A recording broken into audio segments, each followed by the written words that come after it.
Public provident fund PPF সম্পূর্ণ guide. আপনি কি এমন একটি ইনভেস্টমেন্ট অপশন খুঁজছেন যেখানে আপনার টাকা 100% সুরক্ষিত থাকবে, বাজার পড়লেও আপনার রিটার্নে কোনো প্রভাব পড়বে না, এবং সবথেকে বড় কথা, সেখান থেকে পাওয়া 1 টাকা লাভের ওপরেও সরকারকে কোনো ট্যাক্স দিতে হবে না। হ্যাঁ, আজ আমরা কথা বলছি ভারত সরকারের সবচেয়ে জনপ্রিয় savings scheme public provident fund বা পিপিএফ নিয়ে। আজকের ভিডিওতে আমরা পিপিএফ এর সুদের হার, ট্যাক্স বেনিফিট, টাকা তোলার নিয়ম এবং কিভাবে মাত্র কিছু টাকা জমিয়ে আপনি লাখ লাখ টাকার ফান্ড তৈরি করতে পারবেন তার সম্পূর্ণ গাইড বাংলা ভাষায় জানাবো।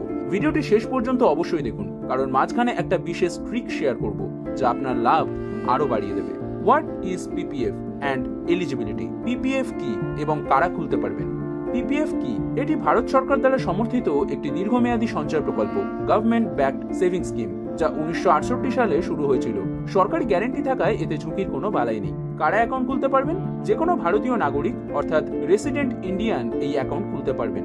একজন ব্যক্তি নিজের নামে কেবল একটি পিপিএফ অ্যাকাউন্ট খুলতে পারেন। যৌথ বা জয়েন্ট অ্যাকাউন্ট খোলা যায় না। অভিভাবক বা পিতামাতা তাদের নাবালক সন্তানের মাইনর চাইল্ড নামেও অ্যাকাউন্ট খুলতে পারেন। এনআরআই বা এইচইউএফ নতুন করে এই অ্যাকাউন্ট খুলতে পারেন না। Investment limits and current interest rate. বিনিয়োগের সীমা ও সুদের হার।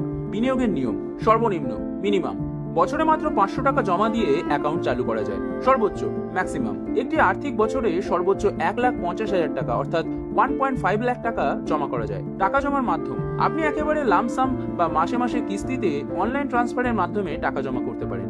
বর্তমান সুদের হার, ইন্টারেস্ট রেট।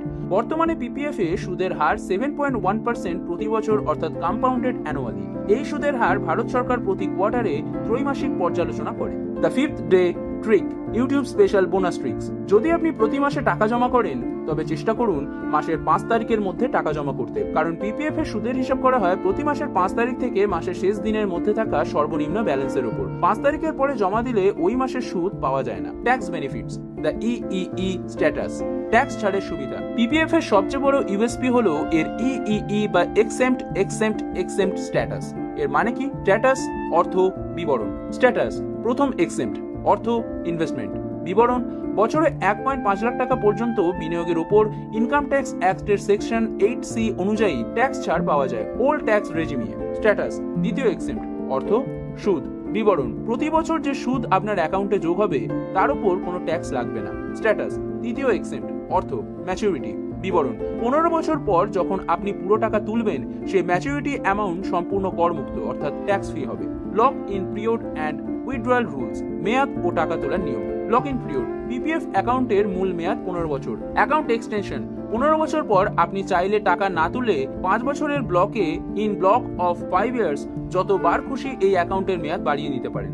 আংশিক টাকা তোলা, পার্টিয়াল উইথড্র: জরুরি প্রয়োজনে অ্যাকাউন্ট খোলার 5 বছর পূর্ণ হওয়ার পর অর্থাৎ সপ্তম অর্থবর্ষ থেকে কিছু শর্ত সাপেক্ষে আংশিক টাকা সর্বোচ্চ 50% পর্যন্ত তোলা যায়। অকাল বন্ধ, প্রিম্যাচিওর ক্লোজার: গুরুতর অসুস্থতা বা উচ্চশিক্ষার মতো জরুরি কারণে 5 বছর পর অ্যাকাউন্ট সম্পূর্ণ বন্ধ করা সম্ভব, তবে সেক্ষেত্রে সুদের হার 1% পেনাল্টি কাটা হয়। লোন এগেইনস্ট পিপিএফ: পিপিএফ থেকে লোন। অনেকেই জানেন না যে পিপিএফ ব্যালেন্সের উপর সস্তায় লোন নেওয়া যায়। অ্যাকাউন্ট খোলার 3 নম্বর অর্থবর্ষ থেকে 6 নম্বর অর্থবর্ষের মধ্যে এই লোনের সুবিধা পাওয়া যায়। আপনার অ্যাকাউন্টে থাকা জমার সর্বোচ্চ 25% পর্যন্ত লোন মিলবে। লোনের সুদের হার: পিপিএফ এর যা বর্তমান সুদের হার যেমন 7.1%, তার থেকে মাত্র 1% বেশি সুদে অর্থাৎ 8.1% এই লোন পাওয়া যায়, যা 36 মাসের মধ্যে শোধ করতে হয়। ক্যালকুলেশনস: কত টাকা জমালে কত পাবেন।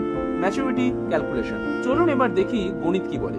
আপনি যদি প্রতি বছর সর্বোচ্চ সীমা অর্থাৎ 1.5 লাখ টাকা করে জমা করেন তবে 15 বছর পর চক্রবৃদ্ধি সুদের অর্থাৎ কম্পাউন্ডিং জাদুতে আপনার ফান্ড কত বড় হবে। বার্ষিক জমা 1,50,000, মাসে 12,500 টাকা। 15 বছরে মোট বিনিয়োগ 22,50,000 অর্থাৎ 22.5 লাখ টাকা।